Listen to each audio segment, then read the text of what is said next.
Vse drži, kar se tiče gospoda Sulejmanija, ampak moramo se tudi zavedati dejstva, odkot izvira. Mislim, atentat ni pač edina stvar ali pa nastal iz nič, ampak imamo dolgo zgodovino.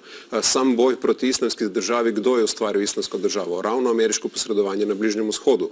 In to, kar so naredili s tem napadom na tega generala, ki ga v Iranu seveda čislajo, je bil praktično darilo za ta teokratski režim. Iran ne bi v tem trenutku si mogel želeti nič boljšega, zato ker se je praktično sesuval notranje, imel notranje nemire zaradi sankcij, zaradi dviga cen nafte in tako naprej in so s tem dobili jasnega zunanjega sovražnika in tudi neko narodno enotnost. In to je slab vidik. Mi ustrajamo ves čas na tej poziciji, da bi morali seveda te stvari potekati drugače, ker vsakršna vojaška intervencija v Bližnjem vzhodu in tudi ameriško posredovanje, spomnimo se preselitve veleposlaništva iz Tel Aviva v Jeruzalem, delovanja v Palestini, tudi z Iranom, umik iz jedrskega sporozuma, gospodarske sankcije, to so vse dejanja, ki povzročajo stopnjevanje napetosti. In pač te misije ne bodo tega reševali, to je potrebno začeti reševati na drugačen način znotraj mednarodnih forumov in z nekim mirovnim procesom.